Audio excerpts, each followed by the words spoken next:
Alright, Sakurai, we finally finished designing Banjo and Kazooie. What a nightmare that was. Anyways, who's next? Well, we've released Hero to satisfy the Japanese audience, and then we announced Banjo to excite the American audience. Now there is only one region left to satisfy. What region is that? Mexico! What? And I know just the man for the job. Let's add Terry from the King of Fighters. Who from what? You know, it's that SNK fighting game. Oh, I hardly remember. Well, in any case, I'm sure Mexico will love it. So let's add him to the fight. Hey, come on!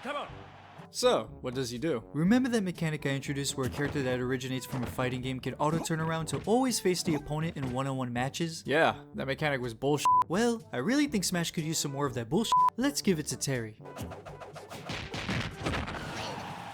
Now your attacks will have aimbot, so you can just roll your face on the controller and you are guaranteed to attack in the direction of your opponent. That seems pretty unfair. And the next, we'll give him Birdie Knuckle, an attack where he will lunge forward with his flaming fist. Wow, that almost hits as hard as a smash attack. What input is that? His side special. I see. And the next, we'll give him Crack Shoot, which will be a spinning heel kick.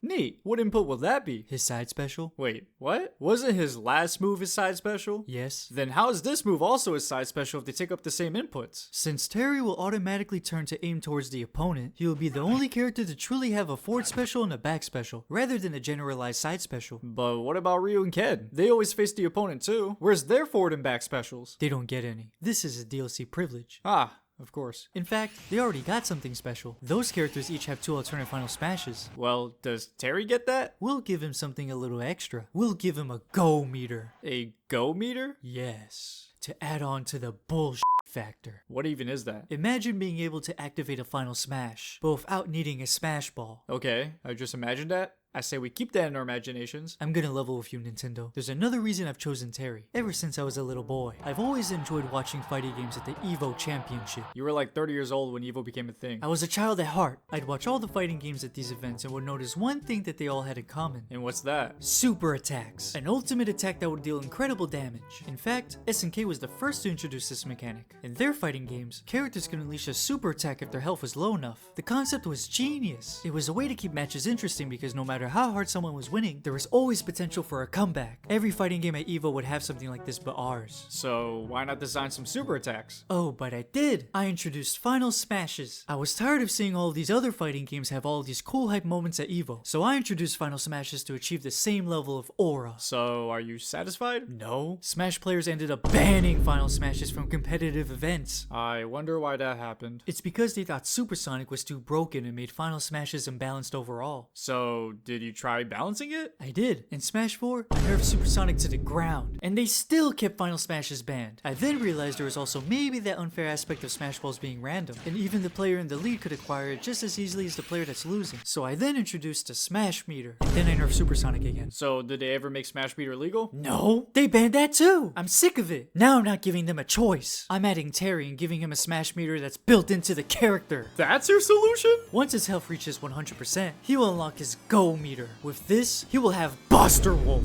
a supercharged version of his flaming knuckle that will kill at 50. Holy crap! And for a second super attack, he will have Power Geyser. He gets 2 super attacks? With this, he will punch the ground and cause an explosion, destroying everything in his path. Why is the hitbox so massive? It wouldn't be a super attack if I didn't make it super. Well, I suppose it's fine. You can only super attack once anyways. Nah, Terry gets to do it infinite times. What? He gets unlimited super attacks? You can straight up spam this nonsense. How is giving Terry the most unbalanced super mechanic a solution to unbalanced final smashes? Oh, don't worry, it's still totally balanced. How? Because despite all this, it'll still be weaker than Sonic's F Smash. How is that possible? Sonic now has the worst final smash in the game. There's no way Terry's super attacks are worse. Oh, I wasn't talking about that F Smash. I was talking about Sonic's forward smash. What the fuck?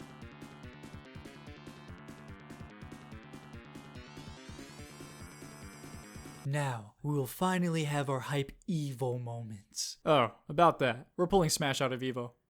What?